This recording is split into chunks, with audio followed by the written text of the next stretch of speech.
I will not sit here and listen to your nonsense. Lady, please, calm down. Don't you dare tell me to calm down! Leave me alone!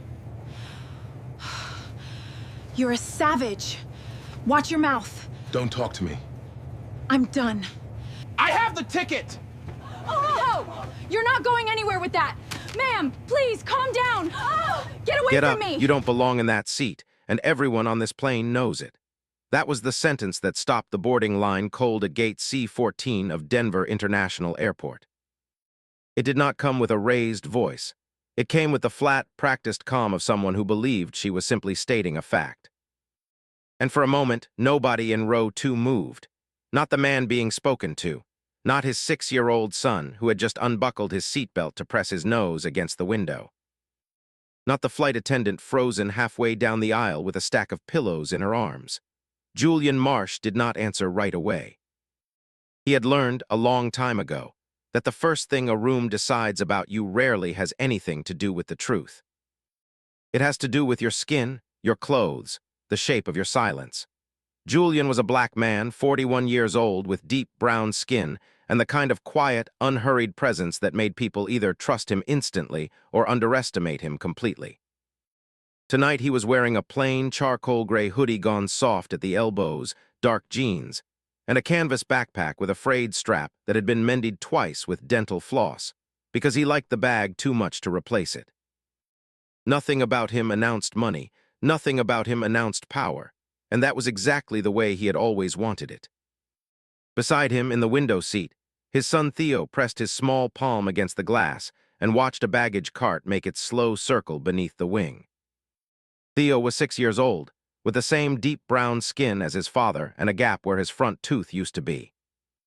In his lap sat a paper airplane, folded and refolded so many times that the creases had gone soft and gray, the way paper gets when a child has loved it too hard for too long.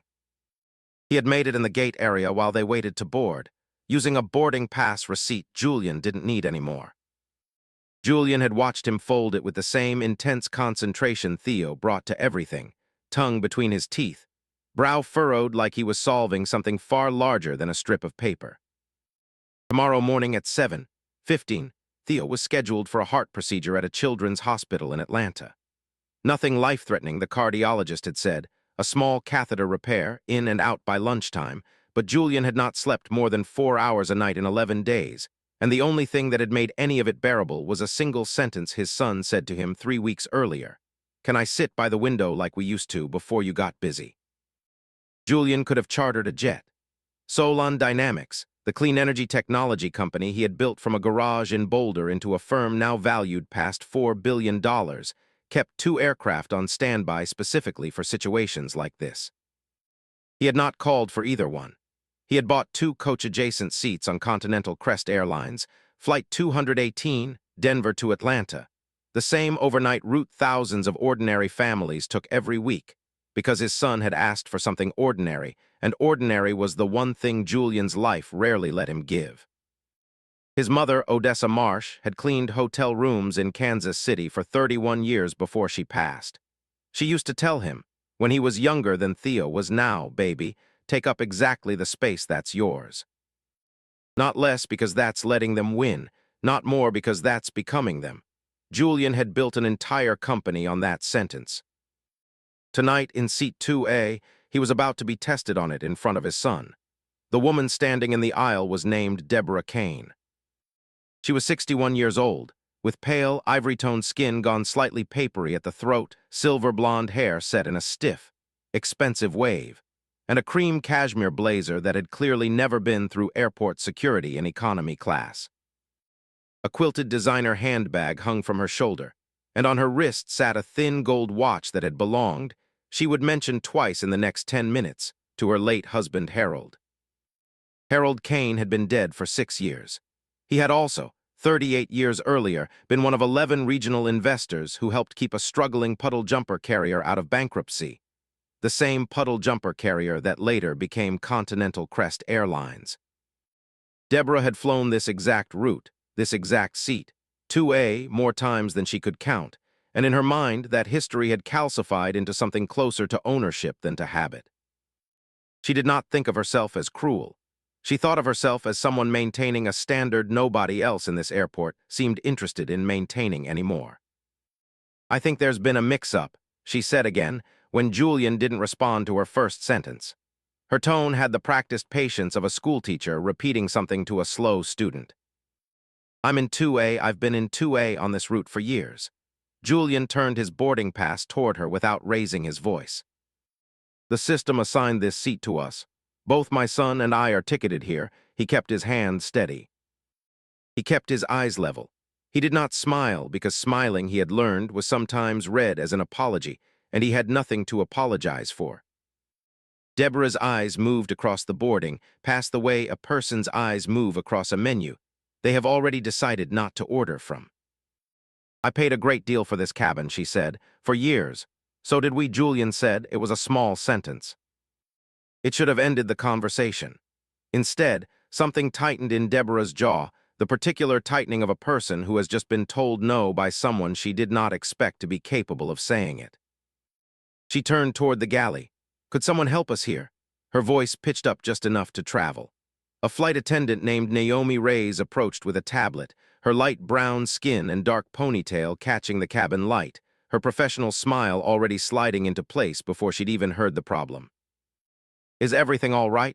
Deborah spoke before Julian could. "There seems to be some confusion. This gentleman is sitting in my seat." Julian noticed the phrasing.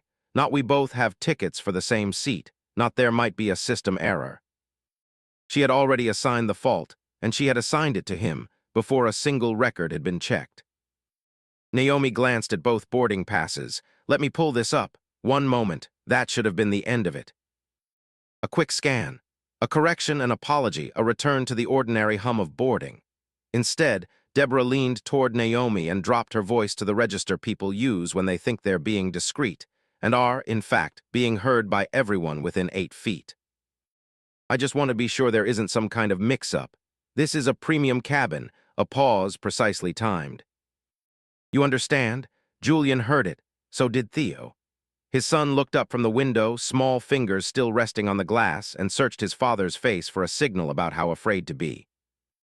Julian gave him the same calm expression he'd been giving him his whole life, the one that said, "Whatever this is, I have it," even when he wasn't entirely certain that he did. "It's okay, bud," he said quietly. Theo nodded, but his eyes stayed on his father a beat longer than they needed to. Somewhere behind them, a passenger in a gray suit checked his watch. A family too rose back, kept loading the overhead bin, unaware that the ordinary rhythm of the flight had just cracked open. Nobody wanted to be the first person to decide what they were watching. And that, the not knowing, the collective holding of breath, was the first sign that this was going to get much, much worse before anyone understood why. Because what none of them knew yet, not Deborah, not Naomi, not the passengers pretending to check their phones while listening to every word, was that 3 hours earlier, someone had already reached into the airline's reservation system and rewritten Julian Marsh's seat assignment by hand, during a maintenance lock that should have made that impossible. The seat dispute wasn't a mistake. It was the visible edge of something that had started long before boarding, and it would not end with an apology at 30,000 feet. Naomi's tablet made a small chime. She looked down at it, and something in her face changed. Not surprise exactly, more like recognition arriving a half-second too late. "I need to check something with my supervisor," she said, and stepped away toward the front galley, leaving Deborah standing in the aisle with her jaw set and her handbag still swinging faintly from her shoulder, entirely certain that whatever was coming would prove her right. She had no idea how wrong she was about to be. Julian sat back down beside his son. He reached over and gently smoothed the folded paper airplane resting in Theo's lap, straightening one bent wing without a word, and Theo, watching him do it, seemed to settle a little too, the way children do when they see an adult's hands stay steady. It would not be the last time that paper airplane got crumpled tonight, but neither of them knew that yet. Naomi came back 4 minutes later, and she was no longer holding just the tablet. She was holding a folded printout, and she was not smiling anymore. "Mr. Marsh," she said, careful in a way she hadn't been before, "there's something unusual in the record. This seat assignment was changed manually." 3 hours and 11 minutes before boarding, Deborah's chin lifted. Well, that settles it, doesn't it? Someone made an error and gave my seat away. No, Naomi said, it settles the opposite. The change wasn't made by a passenger. It came through an internal service channel. She hesitated, glancing at the printed sheet again. There's a note attached to it. What does it say? Julian asked. Naomi's eyes flicked up to him, then back down. It says the original seat holder needed to be, quote, reviewed for suitability. The words landed in the cabin like a dropped glass. Reviewed for suitability. A phrase engineered to sound careful, procedural, almost kind, while meaning something else entirely underneath. Julian felt it settle into his chest, not shock, because he had heard variations of that phrase his entire adult life, dressed up in 100 different uniforms. Recognition, that was the word for what he felt. Recognition, and a very old, very tired kind of anger that he had trained himself, over 20 years of boardrooms and airports and hotel lobbies, never to let show on his face. Across the aisle, a man in a Continental Crest maintenance uniform who had said nothing since the argument began finally leaned forward. His name was Victor Ochoa, olive-skinned, late 30s, a badge clipped to his jacket that read Line Maintenance, Aircraft Systems. Can you check the timestamp on that? He asked Naomi. Why? Because my crew replaced the seat track module on this aircraft yesterday. Premium cabin was locked for inspection until this morning. Nobody should have been able to touch that seating record until operations released the lock. He said it plainly, without drama, the way a man states a fact he is completely sure of. What time did the lock come off? Naomi checked, her eyebrows lifted a fraction. 5:40 this morning, and the change was made at 5:52, 12 minutes. 12 minutes after a system restriction had been lifted, someone had reached in and rewritten a stranger's boarding record, fast enough that it could only mean one of two things. Either someone had been sitting there, refreshing the screen, waiting for the lock to drop, or someone had known exactly when it would. Deborah's arms folded tighter across her chest. This is becoming ridiculous. You're delaying an entire aircraft full of people over a seating chart. Ma'am, Naomi said, and for the first time her voice had a small steel edge underneath the professionalism. I need to speak with my supervisor. Please stay seated. She disappeared toward the cockpit door. The cabin, which moments earlier had carried the ordinary chaos of boarding, rolling bags, murmured conversations, the thunk of bins closing, went quieter. Not silent. Quieter, the particular hush of dozens of strangers realizing, all at once, that they were no longer watching an argument. They were watching something get uncovered. 3 minutes later, Naomi returned with a man in his mid-40s, pale-skinned, with a close beard and the unhurried posture of someone who had diffused 100 small crises and did not intend to be rushed into 101st mistake. His badge read Grant Foley, Customer Service Lead.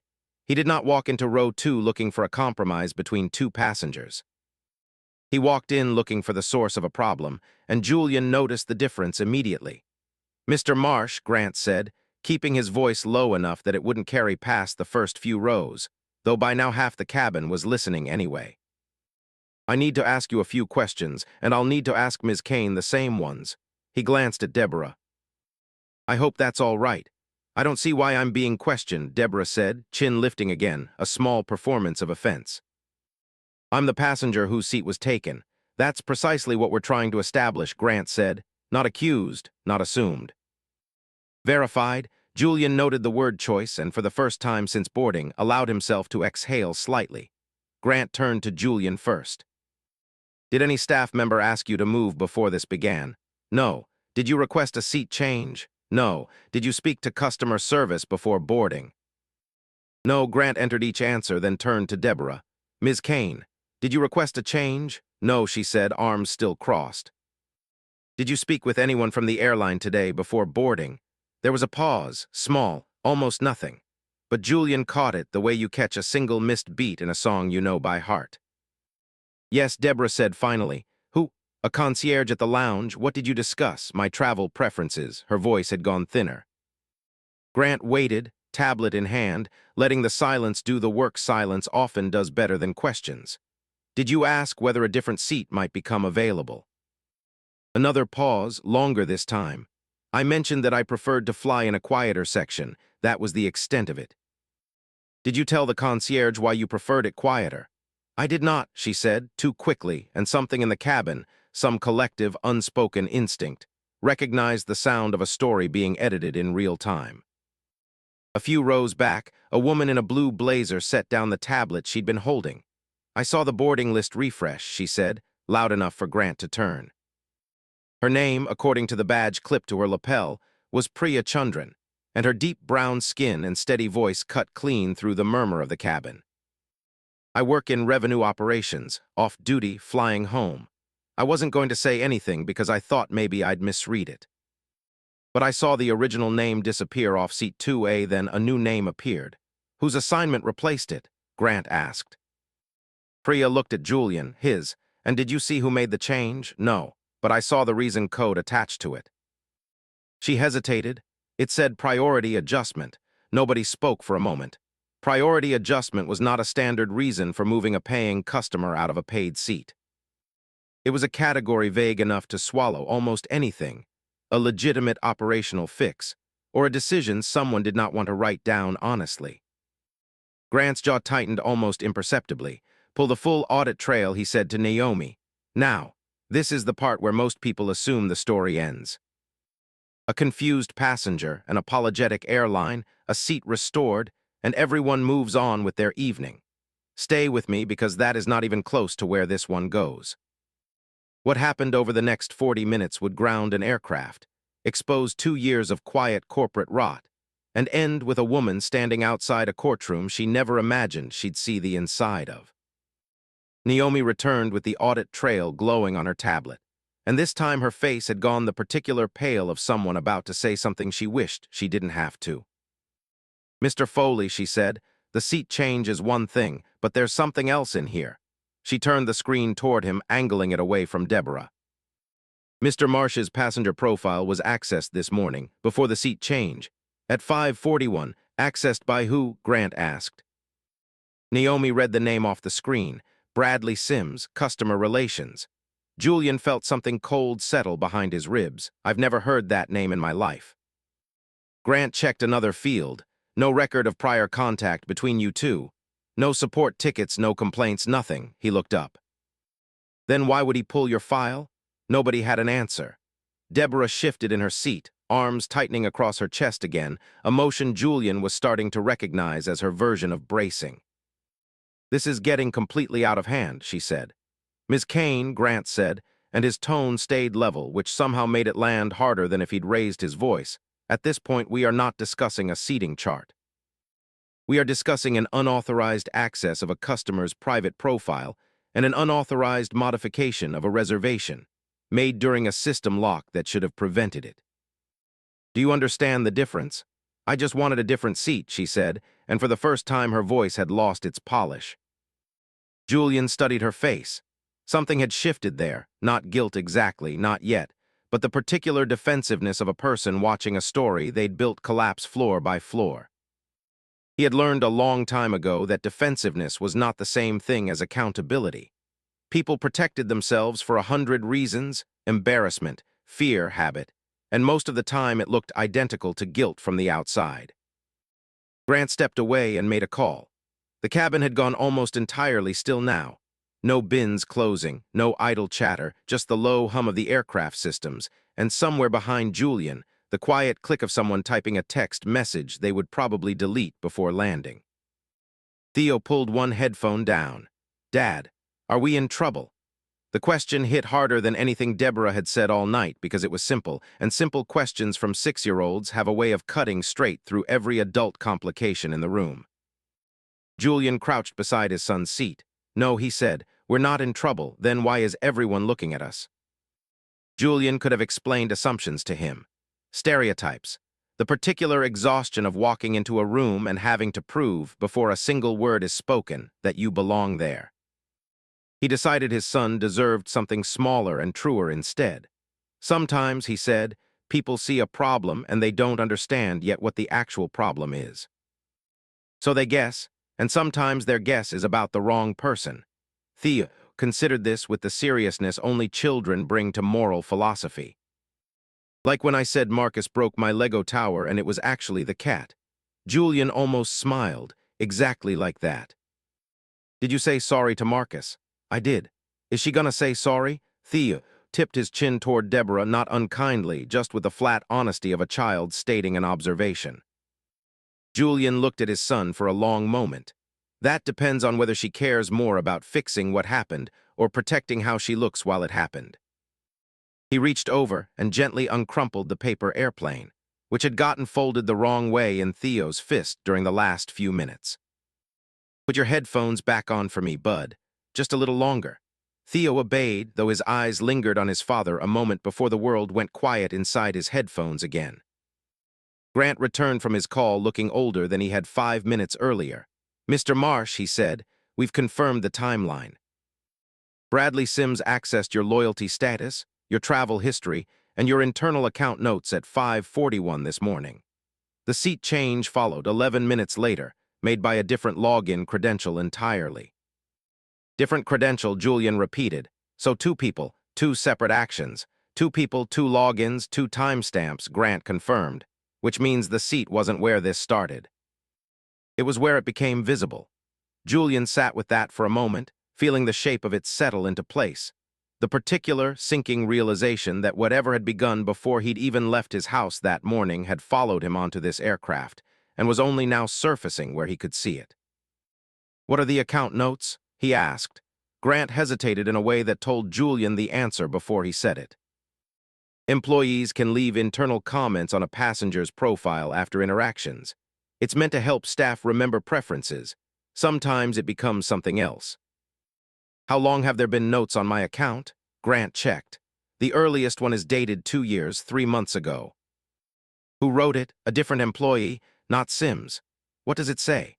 Grant looked at the screen a moment longer than necessary, the way a person looks at bad news hoping it will rearrange itself into something kinder. It describes you as, quote, a high-visibility traveler requiring additional verification prior to premium seating.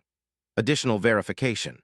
Julian had heard versions of that phrase his entire adult life, in hotel lobbies, in dealership showrooms, in the private elevator of his own company's headquarters, where a security guard once asked to see his badge 3 separate times in 1 week while letting a white intern walk past unquestioned. It was a phrase built to sound procedural. It was, underneath that, a permission slip for suspicion, quietly filed and quietly reused, until it calcified into policy nobody had ever voted on. Were there more notes? Julian asked, several over time. Are they accurate? Grant met his eyes. I'm finding out right now. He paused. Mr. Marsh, there's something else. What now? Compliance is joining the review. Grant lowered his voice further, and there's a second name in the system that just flagged. The lounge concierge, Ms. Kane, spoke with this morning. His name is Wesley Combs. He and Ms. Kane are personally acquainted. She serves on the same charitable board as his mother. Records show a text exchange between them at 5:38 this morning, 3 minutes before your profile was accessed. The cabin, which had already gone quiet, went quieter still. This was the moment, later, when Julian would tell this story to his son years from now, stripped of the details a 6-year-old shouldn't carry. He would call it the moment the floor finally came up through the plane. Because a seat dispute is a misunderstanding. A phone call placed at 5:38 in the morning, 3 minutes before a stranger's private profile is opened by someone with no legitimate reason to open it, is not a misunderstanding. It is a plan with a beginning, a middle, and until 12 minutes ago, an ending nobody expected to be interrupted. Deborah's face had gone the color of the inside of a shell. I did not ask anyone to look at his file, she said. I would never, I only asked about a seat. You asked Wesley Combs about a seat, Grant said. At 5:38 in the morning, which is a very specific hour for a lounge concierge to be answering a personal text. I don't control what he does after I ask a question, Deborah said.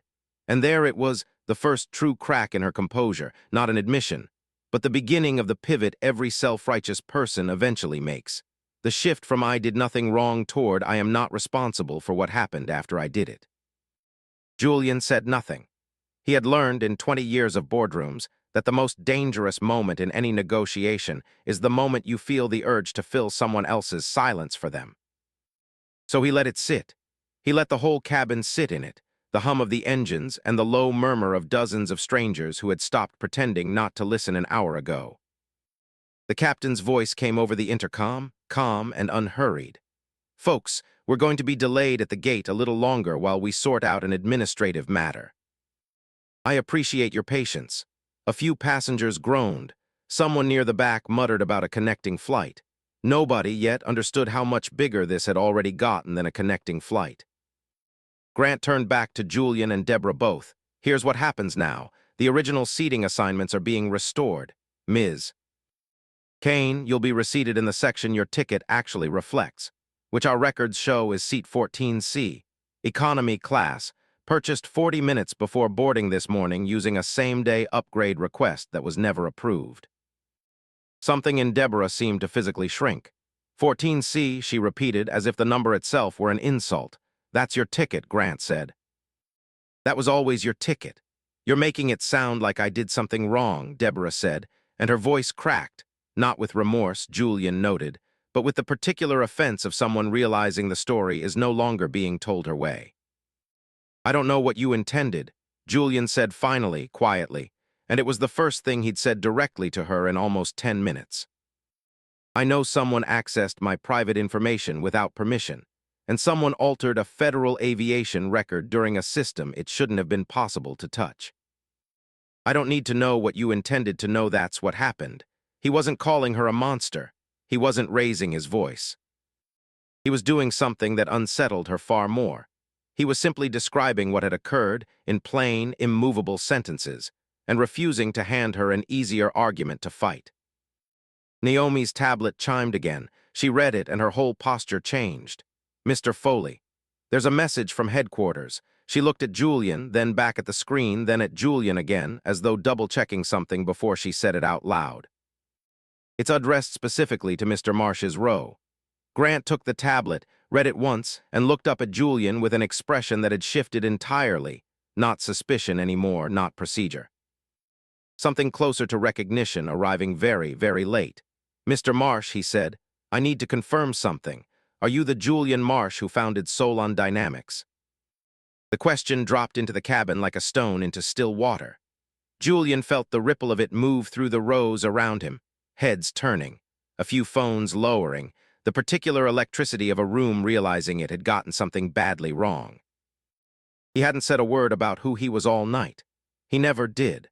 His mother had raised him on the belief that dignity you have to announce was dignity you didn't actually have, and he had built his entire life around not needing anyone's permission to take up his rightful space. "I am," he said. Grant exhaled slowly. "Your company holds the cabin efficiency software contract for our entire regional fleet. You've been a Diamond Circle member of this airline for 11 years. Your profile predates most of the employees currently on this aircraft." He set the tablet down. "Sir, I owe you a much bigger apology than the one I was about to give." Deborah's hand had gone to the gold watch on her wrist, turning it once, twice, the nervous habit of someone whose entire framework for understanding the last hour had just been demolished. She had spent 40 minutes assuming she understood exactly who deserved to be questioned and who deserved to be believed. She had been wrong about every part of it, and the wrongness was now sitting in the aisle in front of dozens of witnesses with nowhere left to hide. "I didn't know," she said, quiet now almost to herself. "You didn't ask," Julian said, not cruelly, just true. There was a long pause, the kind where a plane full of strangers, mid-delay, mid-departure, seems to hold its breath together without meaning to. The overhead lights hummed. Somewhere a beverage cart's wheel squeaked once and went still. Nobody moved. It was, Julian would think later, one of only 2 moments that night when the entire cabin seemed to freeze at once, everyone understanding in the same instant that something had shifted permanently and could not be shifted back. Grant broke it first. "Ms. Kane, compliance will need a statement from you before we can depart. Mr. Marsh, if you and your son would prefer to be moved to a quieter section while we finish this, I completely understand." Julian looked down at Theo, who had pulled his headphones off entirely now and was watching everything with the wide, unblinking attention only children give to adult crises they don't fully understand yet. "We're fine where we are," Julian said. "We were fine here the whole time. It took 19 more minutes to finish the review." In that time, two things happened that Julian would remember for years. The first was Victor Ochoa, the maintenance tech across the aisle, catching Julian's eye and giving him a small, wordless nod. Not triumphant, just human. The particular solidarity of someone who had watched an injustice unfold and had chosen, at personal risk to his own job, to say something instead of looking away. Julian nodded back. It cost Victor nothing to stay quiet that night. It would have been the easier choice by far. He made the harder one anyway, and Julian never forgot it. The second was smaller, and it happened without a single word. A young woman, too, rose back, a college student. Judging by the textbook open on her tray table, leaned across the aisle and handed Theo a small pack of Airline pretzels she hadn't opened, along with a quiet, "Hey, buddy, you doing okay?" Theo nodded, suddenly shy, and clutched the pretzels like a trophy. It was nothing. It fixed nothing. But it was a small kindness offered into the darkest 10 minutes of a 6-year-old's night, and it mattered more than the young woman would ever know. Grant returned one final time before the aircraft doors closed. "Mr. Marsh, Ms. Kane has been formally rebooked on a later flight. She will not be completing this journey with us tonight." His eyes moved briefly to Deborah, who was gathering her handbag with hands that had lost their earlier steadiness. "The airline's compliance and security teams will be conducting a full review of both the profile access and the reservation modification. You'll be hearing from our office within 72 hours. Deborah stood in the aisle for a moment, cream blazer suddenly looking less like armor and more like a costume that had stopped fitting. She looked at Julian, and for 1 second, just one, something flickered across her face that might, in a different woman, have become an apology right there in the aisle. It did not. Instead, she said, quietly, mostly to herself, "I really did just want a quiet seat," and walked toward the front of the plane where a gate agent was waiting to escort her off. Julian watched her go and felt nothing that resembled triumph. He felt mostly tired, the particular exhaustion of having spent an hour proving something he should never have had to prove, on a night when the only thing that should have mattered was getting his son safely to Atlanta by morning. He sat back down. Theo climbed halfway into his lap, still clutching his pretzels, and Julian smoothed the paper airplane one more time before tucking it carefully into the seatback pocket in front of them. "Are we still gonna make it for tomorrow?" Theo asked. "We're still gonna make it," Julian said, and this time, for the first time all night, he believed it completely. The aircraft doors closed 9 minutes later. The captain's voice returned, apologizing again for the delay, and the ordinary sounds of a red-eye flight resumed around them. The safety demonstration, the low murmur of settling passengers, the particular hush of a cabin preparing to sleep through several hundred miles of night sky. Julian looked out past his son's small silhouette at the runway lights sliding past the window, and thought, not for the first time, that the hardest part of any injustice was never the moment itself. It was everything that had to happen afterward for it not to happen again to someone else. He had no idea yet how much afterward there would be. The review took 11 weeks. Julian did not push for it to move faster, though he could have. A single phone call from his general counsel would have accelerated things considerably.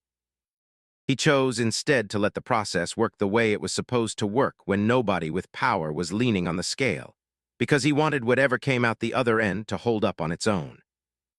What came out was worse than anyone on that aircraft had guessed. Bradley Sims, the customer relations employee who accessed Julian's profile without cause, was terminated within the first week, once records confirmed the text exchange with Wesley Combs. Combs, the lounge concierge, was terminated the same day. The airline's investigation found that he had personally requested the seat swap as a favor, the kind of favor that had apparently been extended to Deborah Kane on at least 4 prior occasions over 3 years, though none of the earlier incidents had ever escalated far enough to be documented. This one had, only because a maintenance lock happened to still be active when the request came through, leaving a paper trail nobody had anticipated. The internal notes on Julian's profile were the part that changed the most. Compliance found 6 separate entries spanning just over 2 years, written by 4 different employees, each one slightly different in wording but identical in effect: high-visibility traveler, additional verification recommended, cabin assignment requires review. None of the notes cited a single documented incident. None referenced a complaint, a policy violation, anything at all beyond a description of Julian himself. The pattern, once compliance laid it out chronologically, was unmistakable. A label had been quietly attached to him years earlier, and every employee after that had simply inherited the suspicion without ever questioning where it came from. Julian was not the only name in the system carrying a note like that. The review, once it widened, found 19 other passenger profiles with similarly vague behavioral flags, added without documented cause, disproportionately attached to travelers who shared one obvious characteristic that the internal audit, to its credit, stated plainly in its final report rather than dancing around. Continental Crest Airlines rebuilt its customer profile system from the ground up. Informal behavioral notes were eliminated entirely. Any flag on a passenger's account now required a documented incident report, a supervisor's sign-off, and an automatic expiration after 18 months unless renewed with new evidence. Employees across every hub received mandatory training on separating actual customer behavior from assumptions rooted in appearance, and supervisors were required to audit flagged accounts quarterly rather than simply trusting whatever history had been passed down. It was not a press conference. It was not a hashtag. It was a quiet, unglamorous rebuild of a system that had been failing people for years without anyone senior enough noticing or caring to look.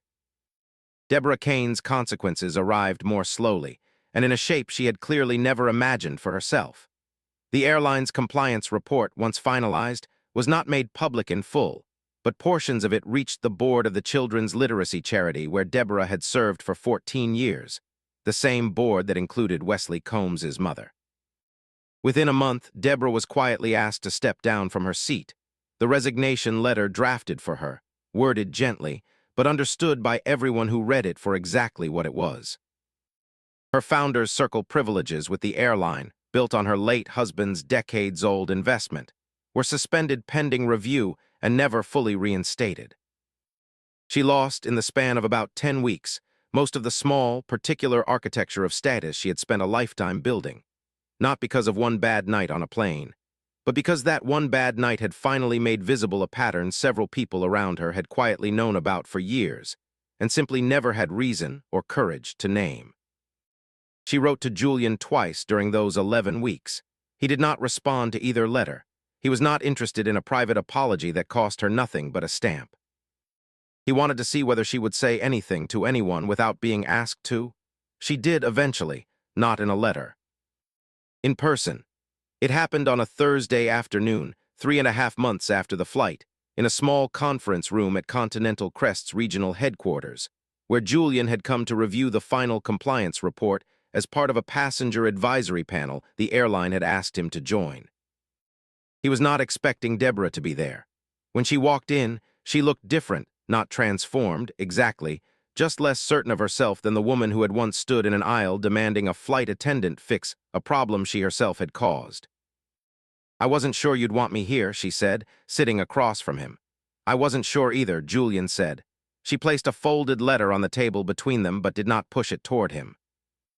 "I wrote this a while ago. You don't have to read it." He didn't touch it.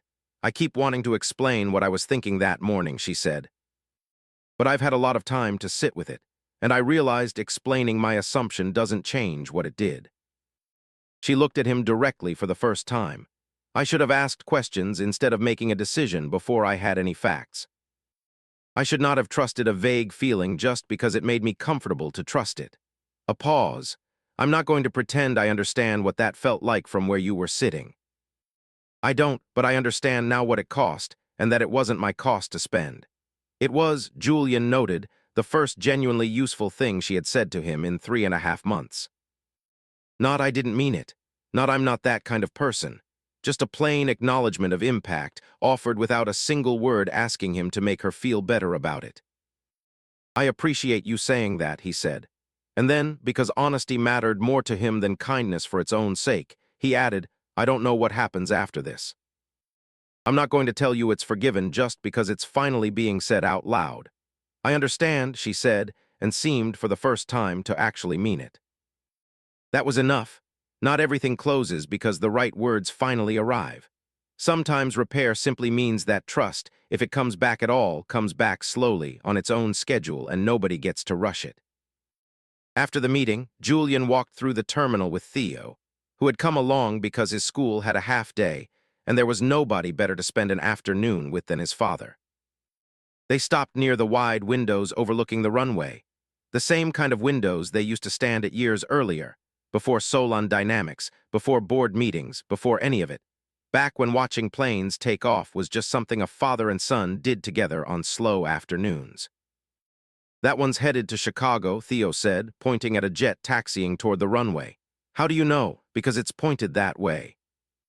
Theo said it with total, unshakable 6-year-old confidence, and Julian laughed, softly, the kind of laugh that comes from somewhere old and tired finally getting to rest for a second. A child's logic, direct, sometimes better than anything the adults in that terminal had managed in months.